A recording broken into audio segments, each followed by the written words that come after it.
So what makes a building healthy?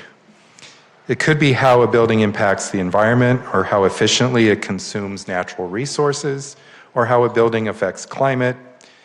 And as we've learned in the first several talks, that people who actually inhabit the buildings must be included in this discussion, always. A healthy building, while accounting for environmental and resource considerations, is one that is also designed and operated to consider human health and the well-being of its occupants.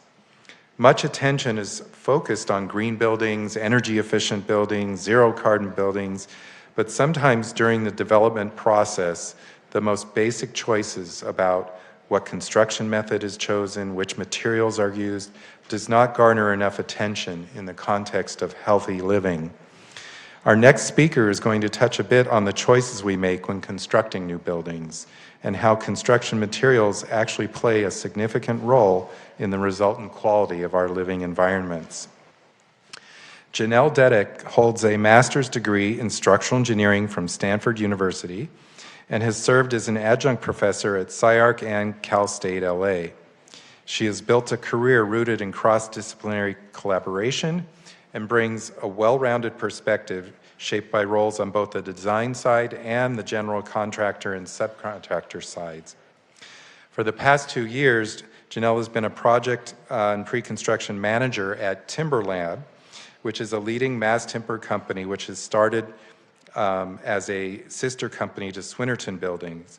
They're dedicated to growing the market for more sustainable and low-carbon building materials. In this role, she has drawn on her structural engineering and construction background to deliver innovative solutions in the growing mass timber sector working across the country. Currently the Southern California lead, she has been sharing mass timber knowledge through multiple workshops, including coordinating with the City of Los Angeles as well. And most recently, she has been heavily involved in her local community of Altadena, supporting the organization and educational talks and workshops for fire victims on how to start the rebuilding process. So to tell us a little bit more about options with sustainable construction, please welcome Gennelle Dedek.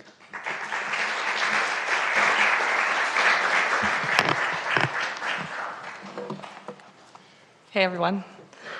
All right, so let's go forward. There are quite a few things when we consider on a global level in building and in construction.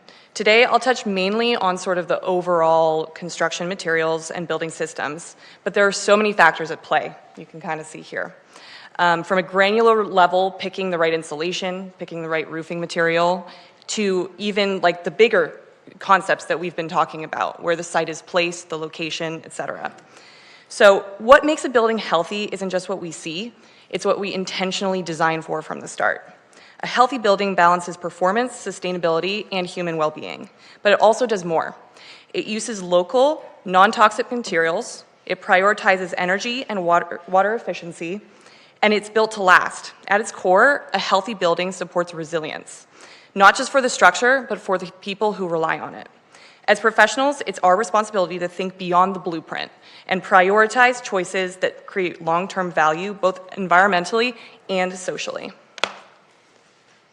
So, when we think of our buildings in cities like West Hollywood, conventional building materials like light wood framing and steel are often used, but they come with significant pros and cons. Steel, while non-combustible, carries its own environmental burden. It's actually one of the highest carbon-emitting materials due to energy-intensive production that relies heavily on fossil fuels and mining for raw materials like iron ore. However, the real win comes after, during its recycling story, which is super interesting, circular economy concepts. Recycled scrap steel can be used and processed in electric arc furnaces, which is way healthier for our air and compared to the basic furnaces that we use to make the actual steel. That's great. Globally, over 90% of structural steel is actually recycled. I didn't personally know this previously, but in the US, the recycling rate for structural steel is actually above 95%, which is great. That's awesome. So concrete and masonry, they offer decent fire resistance, which we know all too well lately, and durability. But they come at a price with high embodied carbon, and we'll touch on that a little later. However, concrete and masonry have actually played a significant role in the early push to make building materials more sustainable. One of the earliest adoptions was for greening materials was the use of fly ash, which is a byproduct from coal combustion, which is used in the concrete mixture to increase its structural capacity and then also demand less cement. Also, inherently, concrete's ability to absorb, store, and slowly release heat helps regulate indoor temperatures, cutting down on energy use and heating and cooling. Also, there are new technologies for the sort of research-based people in the world. There are new technologies that actually capture carbon to store within the concrete itself, which is pretty exciting. Wood has been around for a long time, especially the light wood framing, think 2x4s and 2x6s that you get at Home Depot. This type of wood is extremely flammable, catching fire pretty easily and burning quickly. Over the years, this has led to stricter building codes, added fireproofing requirements, higher insurance premiums, especially during construction. That said, wood is a natural product with many advantages. As you'll hear throughout this presentation, wood, when used thoughtfully, is healthy, renewable, and it's a beautiful building material. Oops. Our newest technology, and one I specialize in, is mass timber. I will admit, I'll be talking a bit about this, so bear with me, and I'm kind of a nerd about it. Mass timber offers a sustainable alternative as a whole compared to conventional materials. It stores carbon, helping reduce its environmental impact. It also brings beauty indoors, providing comfort and well-being to the occupants. While benefits like carbon sequestration and faster build are important, the real driver beyond its growth is aesthetics. Architects, citizens, and developers, including myself, well, citizens, love showcasing the exposed wood. How could you not?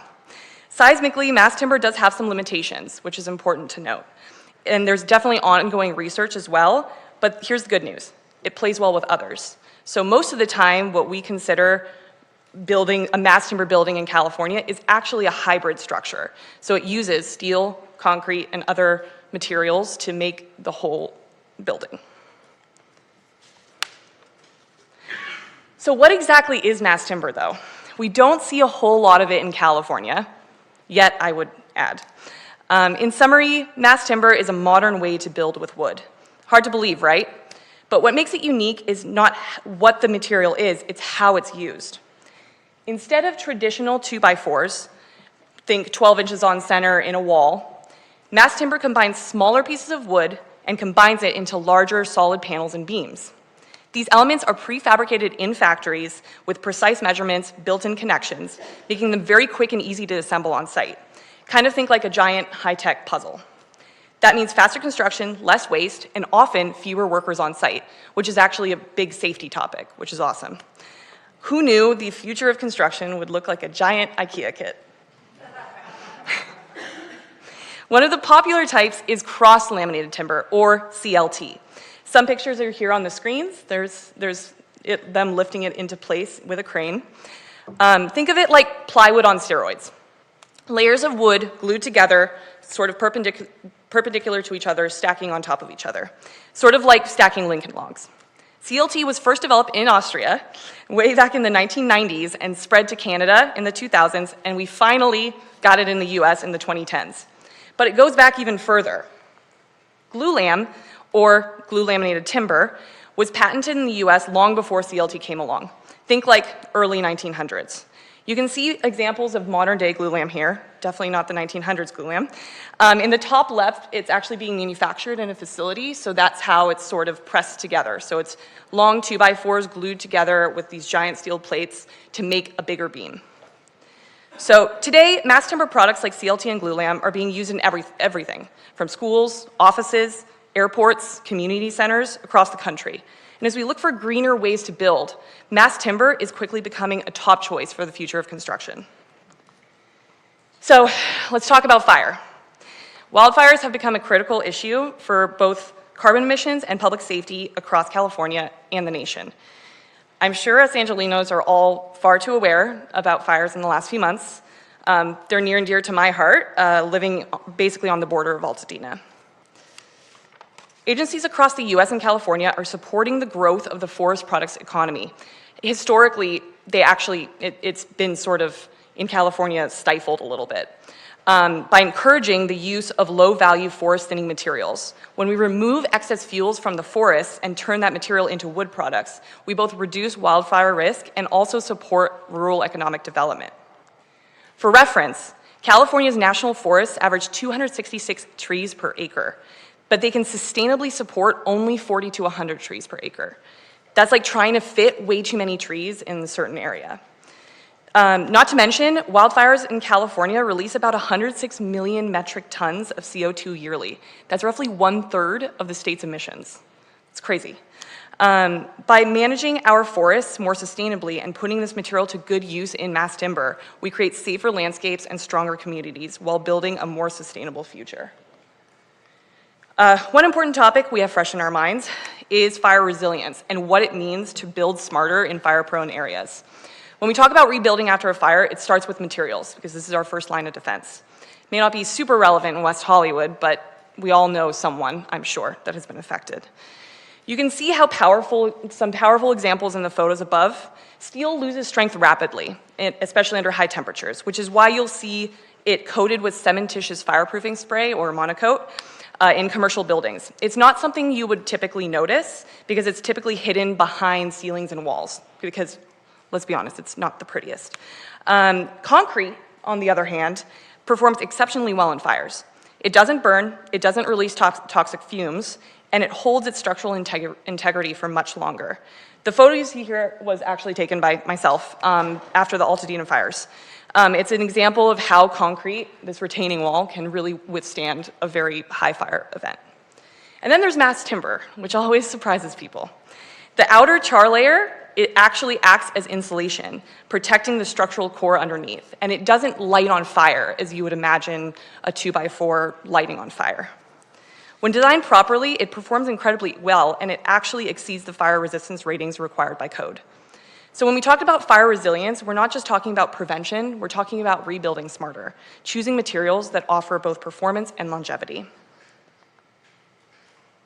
So, we already heard a lot about this from Dr. Brager. But while exposed wood is often praised for its aesthetic appeal, its impact does go much deeper. It creates a direct connection to nature indoors, which is where people spend, as we've heard this on theme today, the majority of their lives. The presence of natural materials like wood has measurable benefits. In offices, productivity has been shown to increase by 8%, with well-being improved by 13%. By designing with mass timber, we aren't just building structures, we're building environments that help people think and feel better. So, we can take this a step further and talk a little bit about the certified wood process. Certified wood, such as that recognized by the Forest Stewardship Council and the Sustainable Forestry Initiative, play a critical role in the sustainability of mass timber. And it's an option that a lot of architects and developers and people end up choosing. By using certified wood in mass timber construction, we support practices that prevent deforestation, reduce carbon emissions, and protect wildlife habitats. It also promotes social responsibility by requiring fair labor practices and community engagement. In essence, certified wood ensures that the environmental benefits of building with mass timber, like the carbon storage and the renewable sourcing, are fully realized without compromising the health of global forests. It's important to note that you don't have to just use it for mass timber. You can also use it from Home Depot. I think they actually sell like the certified wood that's a little bit more expensive, but you can use it for concrete formwork, you can use it for traditional stick framing, you can even use it in furniture, which is very cool. So, a perfect example of an amazing project I was lucky enough to be adjacently involved with was the Portland International Airport. I'm not saying this looks nicer than LAX. But let's be honest. So it opened in the past year, and it utilizes 6-foot deep curved glulam beams, which are actually the largest arched single-span glulam beams ever made. The lattice structure below the big beams is a 2x4 wood, essentially, procured from local forests and from Native American land, which I'll tell you a little bit more about now.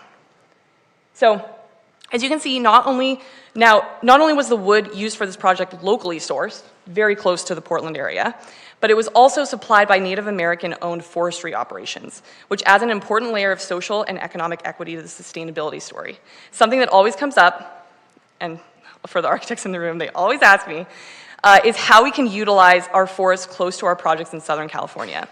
In California, the reality is that sourcing mass timber this close to the project site is incredibly difficult, if not impossible, due to the supply limitations, and then all the factories to make the mass timber are up in Oregon anyways. So essentially, transporting the wood by truck from Oregon results in a relatively minor carbon footprint compared to what you save using mass timber in the first place in your building. So in the broader carbon ecosystem, this is a small trade-off for the gains we achieve in the renewable resource, the carbon storage, and the forest stewardship. So one of the reasons mass timber was selected for the Portland airport was not just because it's beautiful, but it was also for the lower carbon footprint. The United States is one of the highest per capita CO2 emitters in the world, and over 40% of that comes from our built environment. Now that includes how we build, what we build with, and how our buildings perform. So we talked a little bit about embodied carbon, but I'll quickly define it. Embodied carbon is the total amount of carbon dioxide emissions that are released into the atmosphere to actually make a building material.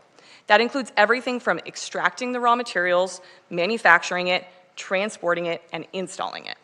So there's operational carbon, which is the energy a building uses after it's built, like heating and lighting. Embodied carbon is all the emissions that happen before anyone even moves in. In simple terms, it's the carbon cost of getting the materials from the earth into your building. Luckily, we live in California. Am I right? Yay. California's carbon reduction efforts started back in 2012, initially focused on operational emissions, things like energy efficiency. Think Title 24 for the engineers in the room. And for the citizens, it's the stuff that makes your utility bill sting a little bit less. But in the recent years, the focus has shifted to embodied carbon, the emissions tied to the building materials themselves. That shift is showing up in policy, actually. California has introduced its first ever mandatory embodied carbon code measure.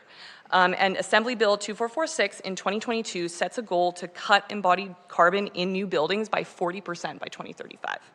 So the message is clear. Stricter carbon regulations are coming. Being ahead of them, not a bad idea. So we're seeing a growing trend. I'll flip through a couple of very fun projects. We're seeing a growing trend of public buildings like libraries, city halls, and community centers embracing mass timber. This project is in Oregon, and if you're going to sit through a long meeting, it might as well be in a mass timber, really beautiful chamber, I would argue. But it's this new city hall. It provides a new home for the city's finance, building, community development, and administration departments. It's actually surrounded by farmland, vineyards, and Douglas fir forests, which is what this is made from. So that's actually like such a cool concept. And it's entirely mass timber structure, has the CLT decks, the glulam post and beam system, and then actually CLT shear walls as well. So, I'm missing a luau, but all good. I think, so the question I'll leave you with is this. How will you use your voice, your role, or your choices to shape a built environment that's not only lower carbon, but healthier, smarter, and more equitable for future generations?